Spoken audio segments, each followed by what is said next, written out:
Assalamualaikum warahmatullahi wabarakatuh. Alhamdulillah. Kita lanjutkan kajian kita tentang membangun personality ini di segmen Jibril Jabaran Ilmu Orisinil. Kenapa saya katakan orisinil? Sahabat boleh cek di Google atau di sumber-sumber data yang ada di dunia maya ini.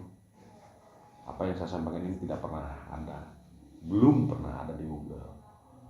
Makanya saya katakan ini adalah jabaran ilmu orisinal. Artinya apa yang saya sampaikan bukan merupakan hasil dari pola pikir manusia, ya. Dan juga bukan merupakan hasil pola pikir saya sendiri. Tapi apa yang saya sampaikan ini adalah sesuatu yang impulsnya berasal dari kitabullah. Di ayat 85 surat Hud Allah berfirman, Bismillahirrahmanirrahim. Wa ya qaumi auful mikyal wal mizan bil qist wala tabkhasun nas asya'ahum wala ta'thaw fil ard mufsidin.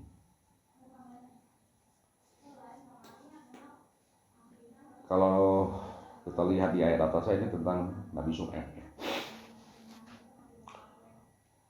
Nabi Syuaib berkata, "Hai kaumku, cukupkanlah takaran dan timbangan dengan proporsional." Kistun itu artinya proporsional. Ya.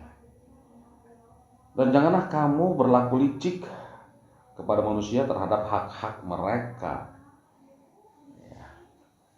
Dan janganlah kamu berbuat overdosis di muka bumi ini dengan membuat kerusakan. Sederhana, ya. Terus di ayat 86-nya dikatakan, baqiyatullah khairul lakum in kuntum mu'minin. Nah, di sana stressingnya. Perlu kita ketahui dan banyak orang tidak tahu bahwasannya Nabi Syuaib itu adalah bapak ekonomi. Nabi Syuaib itu membangun ekonomi umat di Madian, ya, namanya Madian. Nah, dari Nabi Syuaib lah Rasulullah Muhammad terinspirasi untuk membuat satu teritori tempat berlakunya din Allah. Ya, maka dia merubah Yasrib, kota Yasrib menjadi Madinah. Dulu namanya bukan Madinah, tapi Yasrib. Terinspirasi dari Nabi Syuaib dalam pembangunan ekonomi umat, akhirnya Muhammad membuat kota Yasrib itu menjadi kota Madinah. Itu secara etimologis masih merupakan satu akar kata. Jadi Nabi Syuaib itu adalah bapak ekonomi dunia menurut kitabullah. Di sini ada kata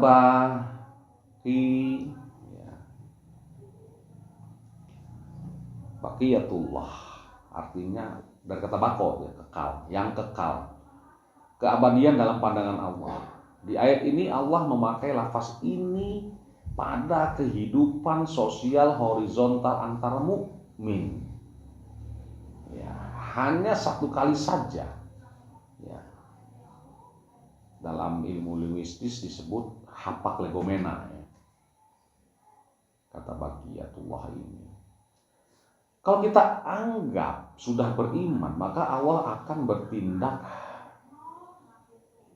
sebagai al-mu'ayyin. Ya. Gitu. Artinya senantiasa bekerja mengamati, terus diawasinya. Gitu. Terus diawasi Allah. terus dalam pengamatan Allah. Nah, begitu. Artinya ada cacat di mata Allah bila manusia itu walaupun dia sudah mukmin tapi masih ada kelicikannya dalam urusan sosial horizontal. Dia beriman kepada Allah tapi secara sosial ada kecacatan karena dia memiliki atau menyimpan dimensi tabakhas. Kalau kita bahas ya, tabakhas itu artinya licik. Kalau sampai terjadi tabakhas pada mukmin, ini yang menyebabkan Allah berpaling. Karena Allah mau memandang kita itu selamanya mukmin terus. Mukmin yang indah. Dengan iman kita harus proporsional dengan kehidupan dunia. Kita harus bersikap proporsional. Makanya ada perintah di sini,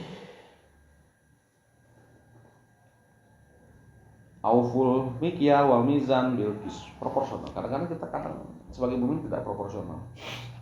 Gitu. Nah, karena mukmin bisa rusuh dengan kehidupan dunia memang. Susah kita menghindari tabakhas ini, kelicikan ini. Selama kita di dunia.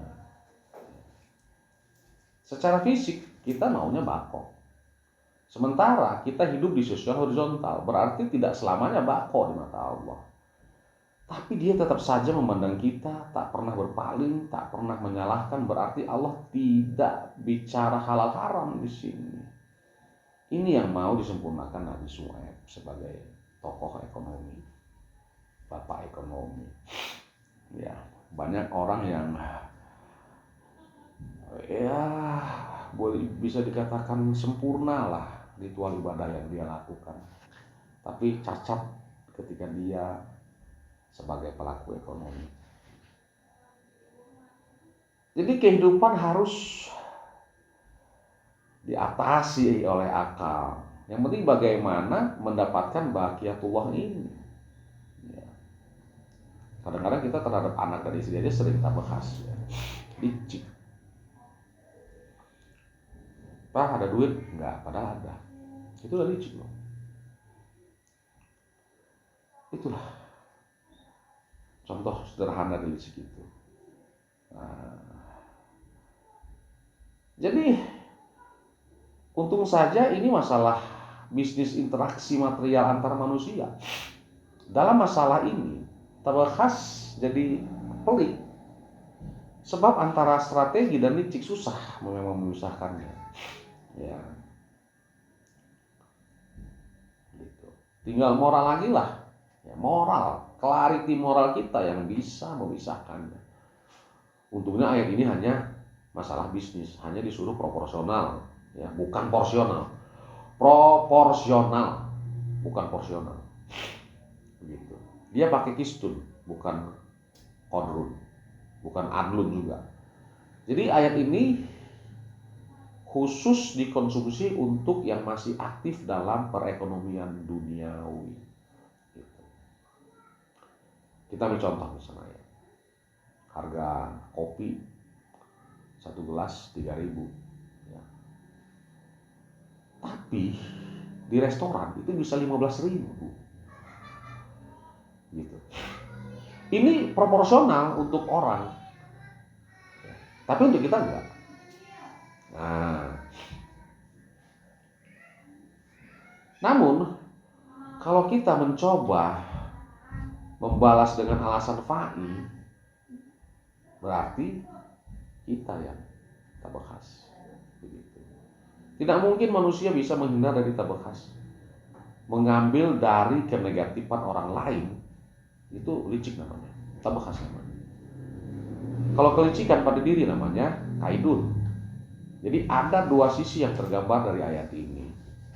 Satu sisi kita hidup dengan iman, ya, di kehidupan sosial horizontal dengan material, agar dengan proporsional.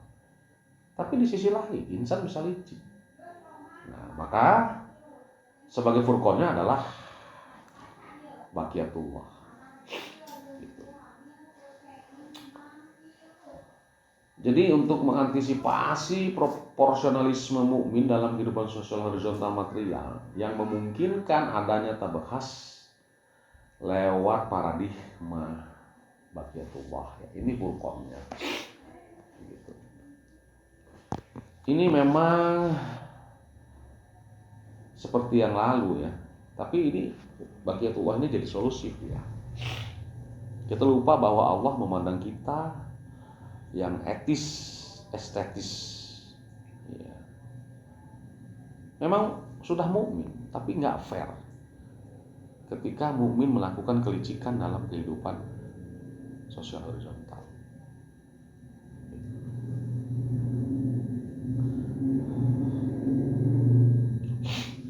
Ya.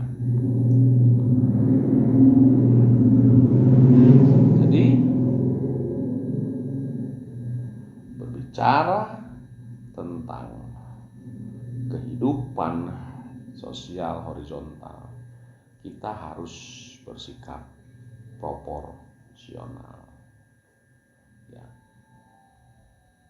Jangan licik. Oh, si Anu tuh nggak pernah sholat, nggak usah dikasih, itu licik namanya. Itu tidak proporsional.